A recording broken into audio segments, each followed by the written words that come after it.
पिछले 23 सालों से इस शो ने अपना जलवा कायम रखा है। आलम यह है कि अगर हमें कोई ऐसा इंटेलिजेंट इंसान मिल जाए जिसकी नॉलेज काफी अच्छी हो तो हम उसे केबीसी में चले जाने की सलाह दे देते हैं। यानी कौन बनेगा करोड़पति, इंटरटेनमेंट और नॉलेज, इन दोनों का ही एक जबरदस्त तड़का है। पर दोस्तों, आपको ये जानकर हैरानी होगी कि इस पॉपुलर शो की हकीकत वैसी नहीं जैसा आपको टेलीविजन स्क्रीन पर नजर आता है। शो कौन बनेगा करोड़पति के ऐसे कई सीक्रेट्स हैं जो शो के शुरू होने के इतने सालों बाद भी दर्शकों को पता नहीं है। तो आज हम आपको कौन बनेगा करोड़पति के कुछ चौंकाने वाले डार्क सीक्रेट्स डिटेल में बताएंगे, तो बने रहिए हमारे साथ।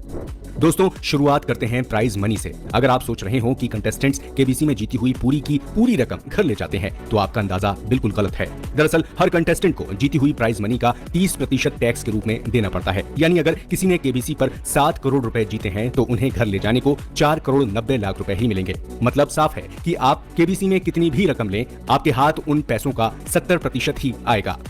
अगला सीक्रेट है शूटिंग को लेकर। केबीसी का एपिसोड पहले 1.5 घंटे का हुआ करता था। इसके बाद एपिसोड की लेंथ को घटाकर 1 घंटे किया गया। अगर आप सोच रहे हो कि इस 1 घंटे के एपिसोड को शूट करने में 1-2 घंटे ही लगते हैं तो दोस्तों आप गलत सोच रहे हैं। एक एपिसोड को शूट करने में कम से कम 6 घंटों का समय लग जाता है। कई बार तो एक ही सीन को बार बार शूट किया जाता है, यानी स्क्रीन पर दिखने वाली परफेक्शन एक शॉट में ही नहीं आती है। हर परफेक्ट सीन के पीछे कई रीटेक्स छुपे होते हैं।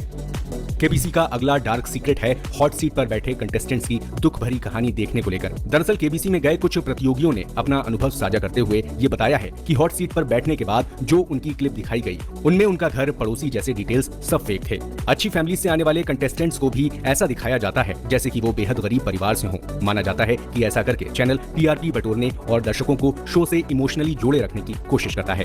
दोस्तों, अगला सीक्रेट आपको हैरान कर सकता है। अगर केबीसी में जाकर आप अमिताभ बच्चन का ऑटोग्राफ लेने का सोच रहे हैं तो संभल जाइए। केबीसी के सेट पर अमित जी का ऑटोग्राफ लेना सख्त मना है। सेट पर जाने के बाद अगर आप पेपर और पेन लेकर जाते हो तो वहां मौजूद क्रू मेंबर्स वो पेपर और पेन रख लेंगे। जो फैंस ये सोचते हैं कि कंटेस्टेंट्स बड़ी आसानी से अमित जी का ऑटोग्राफ ले सकते हैं वो तो गलत सोचते हैं, क्योंकि केबीसी के सेट पर स्ट्रिक्ट नो ऑटोग्राफ पॉलिसी अपनाई जाती है। अगला सीक्रेट शायद ही आप में से किसी को पता हो। दोस्तों, डायलॉग हो या एंकरिंग, हम सभी अमिताभ बच्चन के स्टाइल से काफी इम्प्रेस्ड हैं। हमें ऐसा लगता है कि वो कितनी आसानी से बड़ी बड़ी बातें, कविताएं या शायरी बोल देते हैं, पर हकीकत कुछ और ही है। दरअसल केबीसी में अमिताभ बच्चन जो भी बोलते हैं वो उनके द्वारा डिसाइड नहीं किया जाता। जो भी शायरी या अच्छी बातें आप उनके मुंह से सुनते हैं ये सब कुछ अपने मन से नहीं बोले जाते, बल्कि सेट पर अमित जी के लिए एक स्क्रिप्ट टीवी मौजूद रहती है जिस पर उनकी लाइंस चलती रहती हैं। वो उन्हीं लाइंस को शो के दौरान पढ़ते हैं। नेक्स्ट सीक्रेट है शो में कंटेस्टेंट्स को मिलने वाले चेक को लेकर। क्या आपको पता है कि कंटेस्टेंट्स को जो चेक मिलता है उसे शो के खत्म होने के बाद वापस ले लिया जाता है? जी हाँ, शो में जो विनिंग अमाउंट का चेक होता है वो असली नहीं होता है। ये चेक सिर्फ दिखाने के लिए कंटेस्टेंट्स को दिए जाते हैं, बाद में उसे रियल चेक से बदल दिया जाता है। दोस्तों, क्या आप जानते हैं कि शो के दौरान सिर्फ चेक ही नहीं बल्कि कंटेस्टेंट्स को होने वाला बैंक अकाउंट ट्रांसफर भी फेक होता है? जी हाँ, अमिताभ बच्चन मोबाइल से जो पैसे प्रतियोगियों को ट्रांसफर करते हैं वो प्रोसेस असल में नकली होता है। ये महज बैंक के प्रमोशन के लिए किया जाता है। दरअसल शो के दौरान जीती हुई पूरी की पूरी राशि कभी कंटेस्टेंट के अकाउंट में नहीं जाती है। कुछ पैसे टैक्स में कटते हैं, इसलिए शो के दौरान एक साथ पूरे पैसे ट्रांसफर करके दिखाना बस एक प्रमोशनल स्टंट है। दोस्तों, अगला सीक्रेट है केबीसी में सिलेक्शन को लेकर। दरअसल केबीसी में आना इतना आसान नहीं है जितना बताया जाता है। अगर किसी को केबीसी कंटेस्टेंट बनना है तो इसके लिए उन्हें 3 राउंड से गुजरना होगा। पहले राउंड में आपको एसएमएस करना है। इसके बाद अगर अगले राउंड के लिए आपका सिलेक्शन हुआ तो केबीसी की टीम आपको कॉल करेगी। इसमें आपके जनरल नॉलेज का टेस्ट लिया जाएगा। अगर आपने इसे क्लियर कर लिया तो आपको केबीसी के सेट पर बुलाया जाएगा। इसके बाद तीसरा और अहम राउंड होगा फास्टेस्ट फिंगर फर्स्ट। इसे क्लियर करके ही कंटेस्टेंट हॉट सीट तक जा सकता है। अगर आप सोच रहे हैं कि फास्टेस्ट फिंगर के तुरंत बाद ही कंटेस्टेंट हॉट सीट पर आकर बैठ जाता है तो अब तक आप गलत सोच रहे हैं। दरअसल फास्टेस्ट फिंगर फर्स्ट के बाद कंटेस्टेंट को अमिताभ बच्चन के आगे बैठकर केबीसी खेलने में कुछ घंटे लग जाते हैं। इस दौरान केबीसी की टीम उस कंटेस्टेंट का मेकअप करती है। जब कंटेस्टेंट मेकअप करवा रहा होता है तो उस दौरान अमिताभ केबीसी की टीम से उसके बैकग्राउंड के बारे में पूछते हैं, उसे जानने की कोशिश करते हैं।